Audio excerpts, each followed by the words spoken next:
పార్లమెంట్లో నేను పంపించి నేను కూర్చుని పెట్టింది ఎందుకోసం? ప్రజా సమస్యలను చర్చించడానికి కానీ కాంగ్రెస్ తిట్టడానికి కాదు కదా.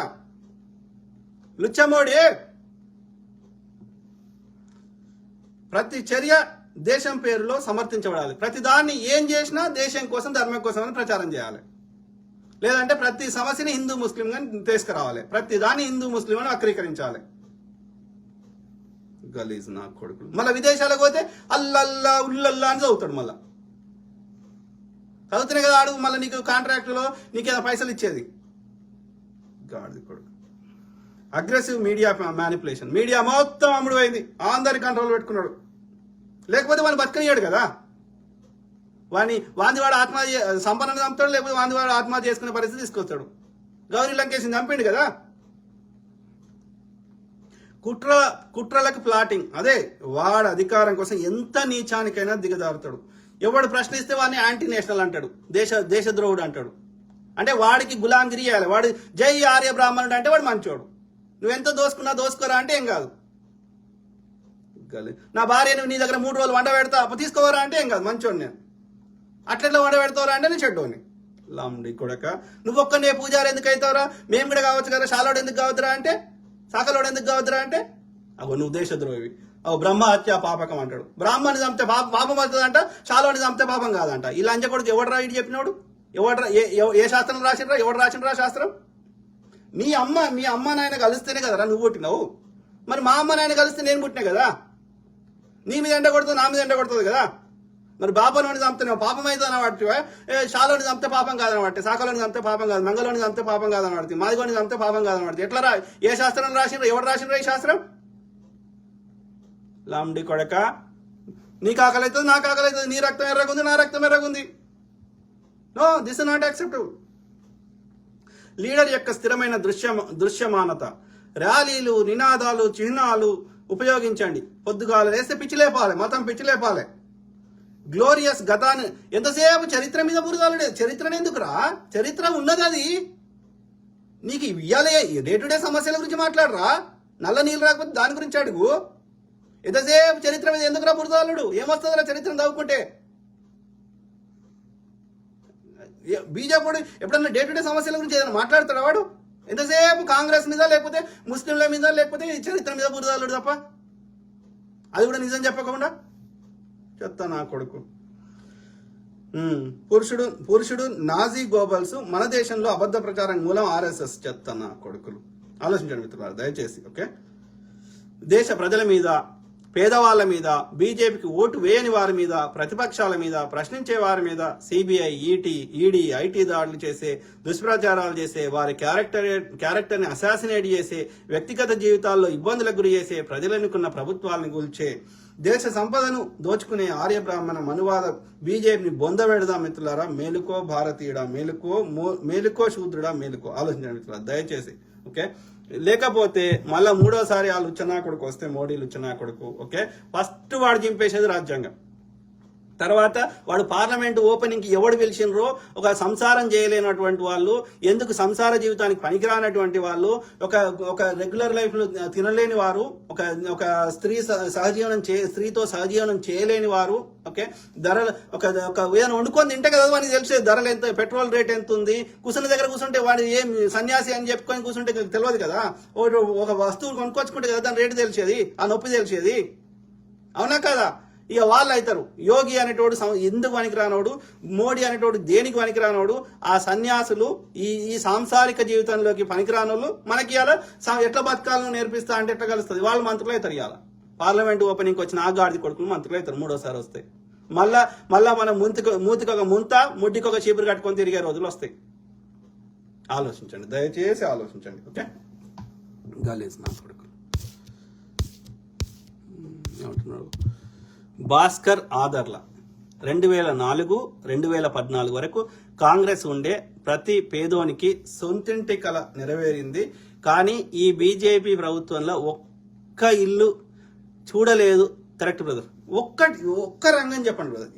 ఇది రాష్ట్ర ప్రభుత్వమైనా కేంద్ర ప్రభుత్వమైనా. మోడీ ఆవాస్ యోజన అన్నాడు, మోడీ ఆయుష్మాన్ భారత్ అన్నాడు. మోడీ కూడా 100 పథకాలు ఉన్నాయి. పథకాల పైన ఫండ్స్ రిలీజ్ అవుతున్నాయి. కానీ దేశంలో ఎవరికన్నా మోడీ కట్టించిన ఇల్లు వచ్చిందా? మోడీ ఇచ్చిన ఆయుష్మాన్ భారత్ వచ్చిందా? ఒక్కటి చెప్పండి దయచేసి. నాకు నీకు ఎవరికన్నా మోడీ చెప్పి ఇది వీకినా అది వీకినా ఉంటుంది కదా, వచ్చిందా? ఒక ఆమెనైతే బెంగాల్లో ఎన్నికలప్పుడు మా మోడీ ఇది ఇచ్చిండు అని చెప్పి ఆమె ఫోటో ఆమె ఫోటోకి ఆ ఇల్లుకి సంబంధం లేదు, ఆమె నెలకు 5,000 కిరాయి కట్టి ఉంటున్న ఇంటిని మోడీ ఇచ్చి ఆవాస్ యోజన కింద ఇచ్చిండు అంటే ఆమె పరిశాన్ అయిపోయింది. మీకు కావాలంటే వీడియోతో సహా చూపెడతా. అక్కడ మహారాష్ట్రలో ఆ యొక్క పార్లమెంటులో నిండు పార్లమెంట్లో అమిత్ షా ఈ యొక్క రాహుల్ గాంధీ ఏం చేయలేదు మా మోడీ చేసిండంటే ఆమె చెప్తుంది ఆ తల్లి మాకు అన్ని సహాయాలు రాహుల్ గాంధీ చేసిండు, మోడీ ఏం చేయలేదని చెప్తుంది ఆ తల్లి మహారాష్ట్రలో ఒక సామాన్యురాలు. అంటే పొద్దుగా లేస్తే ఫేకు, మీడియాని కంట్రోల్లో పెట్టుకుని వాడు చెప్పిందే నిజం. మనం ఎంత నిజం చెప్పినా తప్పు అంటాడు. మళ్ళీ వాడు అబద్ధం చెప్తాడు, మనం ఆధారాలతో సహా చూపెట్టినా తప్పు అంటాడు. అంటే ఏంది ఇది కదా? ఒక్కటి చెప్పండి మిత్రులారా ప్లీజ్. ఇంకా లేసు నా కొడుకుడు భాస్కర్ ఆధార్లు అన్న, మోడీ సముద్రంలో ఈకలు పెట్టొచ్చిండు, నాకేం అర్థం కాలేదు. అదే బ్రదర్, ఏంది ఇది? వాడు ఇప్పుడు సముద్రంలో పోయి మన దాంతో మోడీ అనేటోడు సముద్రంలో దుంకితే మనకు వచ్చేది ఏమున్నది? మోడీ అనేటువంటి ప్రధాని కూర్చుండే పెట్టినప్పుడు ఈ పార్లమెంట్లో చర్చలు చేయాలి, ఈ పాలసీ తీసుకురావాలి, మనకి ఏమైనా డే టు డే పనికి వచ్చేది చేయాలి. నీకు గంత మతం మీద ప్రేమ ఉంటే మఠాధిపతో పీఠాధిపతో పూజారే కావచ్చు కదా, ప్రధాని ఎందుకు దానికి? ఉల్లు ఐదామా ఈ చెత్త మీడియాల paid social media, paid regular media, Godi media, Modi media, గుజరాతోడి మీడియా, అదాని మీడియా అని పట్టుకొని వాడు ఏం చూపెడితే అదే నమ్ముదామా? సోషల్ మీడియా కూడా వాళ్ళకి పెయిడ్ మీడియా. మన దగ్గర దోసుకున్న సొమ్ము వాళ్ళకి ఇంట్లో కూర్చుండి వాడు దుష్ప్రచారం చేస్తే 30,000 రూపాయలు. వాడు బీజేపీ ఆఫీస్కి వచ్చి ఆ యొక్క ఎడిటింగ్ సాఫ్ట్వేర్ నేర్చుకుంటే, వీడియో ఎడిటింగ్, ఫోటో ఎడిటింగ్, నీ మూతుంటే ముక్కు తీసి ముక్కు పెడతాడు, ఇంకొంది ఈ నవ్వే ముఖం ఉంటే ఏడు ముఖం పెడతాడు, లేకపోతే మోడీ గాడు పులి పట్టుకొని సింహాన్ని పట్టుకొని పోయినట్టుగా క్రియేట్ చేస్తాడు. ఎట్లా అంటే అట్లా క్రియేట్ చేయదు. ఇప్పుడు ఆర్టిఫిషియల్ ఇంటెలిజెన్స్ వచ్చింది కదా, ఏది నిజమో ఏది అబద్ధమో తెలియని పరిస్థితి వచ్చింది. డీప్ ఫేక్స్ క్రియేట్ చేయొచ్చు టెక్నాలజీ యూజ్ చేసి. నా ముఖం ఒకటి ఫోటో ఉంటే చాలు, నేను వీడియో మాట్లాడినట్టు క్రియేట్ చేయొచ్చు టెక్నాలజీ. ఈ టెక్నాలజీని వాడుకొని పొద్దుగా ఆలేస్తే ప్రజల్ని ఒక భ్రమలో పెడతా అంటే తోలు తీస్తే గుర్తుపెట్టుకో, లుచ్చన్న కొడుకులు, బీజేపీ ఆర్ఎస్ గాడిది కొడుకులు. ఆలోచించండి మిత్రులారా. అంటే ఈ బాపన్న కొడుకులు, ఆర్య బ్రాహ్మణ కొడుకులు, తెల్ల బాపన్న కొడుకులు వాడి అధికారం కోసం, వాడి దోపిడీ కోసం ఎంత నీచానికైనా దిగజారుతారు. ఇప్పుడే ఇంత టెక్నాలజీ ఉన్న రోజులనే మనం కూడా ఈ శూద్రులము, రెడ్డి, కమ్మ, కాపు కూడా శూద్రుడే, వీళ్ళందరూ కలిసి ఇంత నాలెడ్జ్ ఉండి, ఇంత విషయ పరిజ్ఞానం ఉండి, ఇన్ని సీసీ కెమెరాలు ఉండి, ఇంత టెక్నాలజీ ఉండి, ఇన్ని సెల్ ఫోన్లు ఉన్నాకనే గిట్లుంటే ఒక 100, 200, 300 వేల సంవత్సరాల కింద మన బతుకులు ఎట్లుండే మన తాత ముత్తాతలే. జస్ట్ ఆలోచించు. నీ తాత కానీ మీ ముత్తాత ఏం పని చేస్తాడు? ఇలా మనం కూడా గదే పని చేస్తే ఇప్పుడు మా తాత, మేము పద్మశాలి, సో ఇప్పుడు మా తాత మొగ్గ నేస్తాడు. ఆ మొగ్గ మీద ఇప్పుడు కూడా మొగ్గ నేస్తానికి ఏం పైసలు వస్తున్నాయి? అయితే పైసలు వచ్చేటి అని ఈడి చేస్తాడు బాపనోడు. ఇవాళ దేశంలో ఉన్న బీఫ్ కంపెనీ అన్ని ఎక్స్పోర్ట్ చేసేది బాపనోళ్ళ కంపెనీలే. ఆలోచించు, మీ తాత ముత్తాత చేసే పని నువ్వు చేస్తే ఏం పైసలు వస్తాయి? ఏం బతుకుతాం? అంటే వాళ్ళు ఎట్లా బతికిర్రు, ఎంత గడ్డు పరిస్థితుల్లో బతికిర్రో ఆలోచించు. మరి వీడు మళ్ళీ వస్తే మన బతుకులు అట్లనే చేస్తాడా లేదా? అట్లనే అవుతున్నాయా లేదా? చూడు, 2014 ఇప్పటికి మనం అన్ని రకాలుగా వెనకబడ్డామా లేదా? అందరి దగ్గర పైసలు ఆడితేనే కదరా వాడు, నా దగ్గర పైసలు ఆడితేనే కదా 4 వస్తువులు కొనుక్కుంటే నీకు ట్యాక్స్ కడతా. నన్ను పేదోని చేస్తే నువ్వే నాకు పెన్షన్ ఇవ్వాలి, నువ్వే నాకు ఇవ్వాలి. Common sense. మరి ఉన్న సంపద అంతా తీసుకొని అదానికి, అంబానికి నీ పొక్కలు పెట్టుకుంటే మరి దేశ ఆర్థిక వ్యవస్థ సంఖ నాకదరా. వాడు ఖర్చు పెడతాడు అదానిగాడు. వానికి 1,00,000 కోట్లకి సరిపోయే 1,00,000 కోట్లు ఉంటే వాని అవసరాలు తీరిపోతే, వానికి 1,00,000 కోట్లు 1,000 కోట్లు వాని చేలో పెడితే వాడు ఏం చేస్తారా? ముక్కిపోతాయి. దాని బదులు దేశ ప్రజలు అందరి దగ్గర పైసలు ఆడితే అందరు ఖర్చు పెడతారు కదా, అందరు వాళ్ళ వస్తువులు అనుకుంటారు కదరా. మరి కట్టినప్పుడు అలా జిఎస్టీలు, తొక్కలు, విదేశాల నుంచి వస్తువులు ఇంపోర్ట్ చేసుకుంటే కస్టమ్ డ్యూటీలు అన్నీ వస్తాయి కదా. గవర్నమెంట్ ట్యాక్స్ వస్తేనే కదరా గవర్నమెంట్ జీతాలు ఇచ్చేది, బిల్డింగ్ కట్టేది, ఉద్యోగాలు ఇచ్చేది, రోడ్లు వేసేది, వంతెనలు కట్టేది. మరి దేశ ప్రజల దగ్గర పైసలు లేకుండా చేస్తే ఏం చేస్తావురా? చంపేస్తావు అందరినీ. చంపేసి ఒక బాపనోళ్ళే ఉంటారా? ఆర్య బాపనోడే. ఆలోచించే మిత్రులు, ప్రతి అంశం మీద అవగాహన చేద్దాం. ఆ చెత్తనా కొడుకులకి ఆల్టర్నేటివ్ మీడియాగా తయారైదాం, ప్రజలను చైతన్యం చేద్దాం. వాళ్ళని బీజేపీ ఆర్ఎస్ ఈ యొక్క వాడిని ఈ యొక్క దోపిడీ మెంటాలిటీ ఉన్న పెట్టుబడి మెంటాలిటీ ఉన్నటువంటి బీజేపీ ఈ యొక్క బీఆర్ఎస్ ఆడ జగన్ గారి పార్టీ బొంద పెడదాం. వీళ్ళ ఫిలాసఫీ ఏంటంటే రైతు భావజనం, ప్రజల దగ్గర సొమ్మంతా తీసుకొని వాని ఇల్లు ఒక్కటి మంచిగా ఉంటే చాలు, ప్రజలు ఏడిపోయినా చచ్చిపోయినా వానికి 1% ఫీల్ కారాలి వద్దది. కమ్యూనిస్ట్ పార్టీలు, కాంగ్రెస్ పార్టీ ఇవన్నీ లెఫ్ట్ భావజాలం. ఓకే, సోషలిజం కానీ కమ్యూనిజం కానీ అందరి గురించి ఆలోచిస్తుంది, ఉన్న సంపద అందరికి చెందేటట్టు చేస్తుంది. ఇందిరాగాంధీ గారేమో ప్రైవేట్ వ్యక్తుల దగ్గర ఉన్నటువంటి బ్యాంకులని, ప్రైవేట్ వ్యక్తుల దగ్గర ఉన్నటువంటి ఆయిల్ కంపెనీలని, ప్రైవేట్ వ్యక్తుల దగ్గర ఉన్న అన్ని సంస్థల్ని జాతీయం చేసింది. ప్రజలందరికీ చెందేటట్టు చేసింది వాటిని. అందులో ప్రజల సంపద పెట్టుబడులు పెట్టేసి అవన్నీ కొనుక్కొని జాతీయం చేసింది. మోడీ గారు వచ్చి ఏం చేసిండు, యొక్క ఇందిరాగాంధీ గారికి ప్రభుత్వ రంగ సంస్థలు అన్ని తీసుకుపోయి మళ్ళీ రివర్స్ చేస్తున్నాడు. అన్ని తీసుకుపోయి దాని పేరు వేరు పెట్టి మొత్తం తీసుకుపోయి మళ్ళీ అదానీలకు, అంబానీలకు, వేదాంత గ్రూపులకు అమ్ముతున్నాడు. గుజరాతీ బాడుకోలకి రుణాలు మాఫీ చేస్తున్నాడు. బాడుకో 25 లక్షల కోట్ల రుణాలు మాఫీ చేసిండు. పేదవానికి రైతులకు మాఫీ చేయరా అంటే డ్రోన్లతోటి బుల్లెట్లు వేసి వాళ్ళు రైతులే కాదని ప్రచారం చేస్తుండ్రు. లంబడి కొడుకు వాడు మీడియాని కంట్రోల్లో పెట్టుకొని చూసుకుంటా కూర్చుందామా.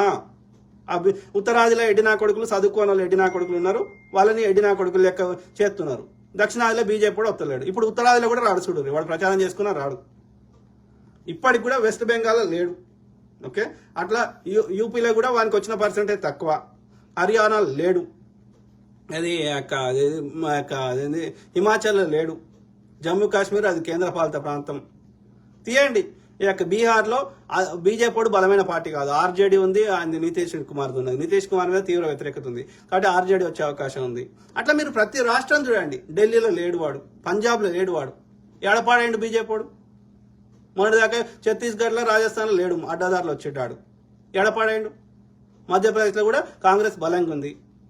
సో ఎప్పుడు కానీ మీరు చూడాల్సింది ఇప్పుడు 51 సీట్లు వచ్చినోడు ప్రభుత్వాన్ని ఏర్పాటు చేస్తాడు, 49 వచ్చినోడు ఏర్పాటు చేయడు. సో అంత మాత్రాన 49 వచ్చినోడు లేడు అంటే కరెక్ట్ కాదు. ఎప్పుడు కానీ చూడాల్సింది ఓటింగ్ శాతం చూడాలి. ఒక 20% కంటే ఎక్కువ ఓటింగ్ శాతం ఉంటే ఆ పార్టీ ఉన్నట్టు ఆ రాష్ట్రంలో. కానీ కాంగ్రెస్ చాలా రాష్ట్రాల్లో, ఇంక్లూడింగ్ ఉత్తరాది రాష్ట్రాలు కూడా 40% కంటే పైననే ఓటింగ్ వచ్చిన రాష్ట్రాలు ఎక్కువ ఉన్నాయి. ఒకవేళ కాంగ్రెస్ లేకున్నా అక్కడ లోకల్ పార్టీలు ఉన్నాయి. ఒడిశాలో లేడు బీజేపీ, మహారాష్ట్రలో అడ్డదారులకు గుంజుకున్నాడు, గోవాలో అడ్డదారులకు గుంజుకున్నాడు. ఈశాన్య రాష్ట్రాల్లో ఈ యొక్క 8 నుంచి 9 రాష్ట్రాల్లో ఒక్క రాష్ట్రంలో ఇక్కడ గెలిచిండు. అన్ని రాష్ట్రాల్లో 1 సీటు 2 సీట్లే అక్కడ లోకల్ పార్టీలే ఉన్నాయి. ఎడపాడైనరా బీజేపీ?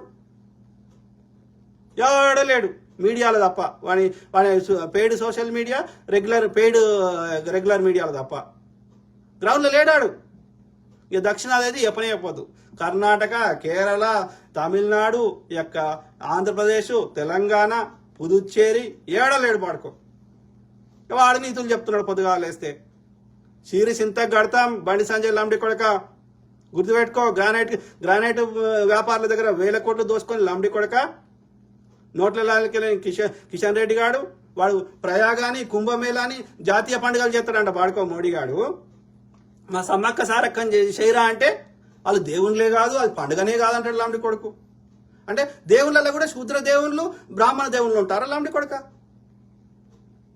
అంటే బ్రాహ్మణుడే దేవుడా? మేము మొక్కునేటోళ్ళు దేవుళ్ళు కదా? ఆలోచించండి మిత్రులారా, ఆలోచించండి. నిత్యం మనం ప్రశ్నిస్తూనే వద్దాం. అట్లనే ప్రతి అంశం మీద అవగాహన చేయడానికి నా వంతు నేను ప్రయత్నిస్తా. ఓకే, సర్వే జన సుఖినో భవంతు. God bless all, take care, bye. Okay.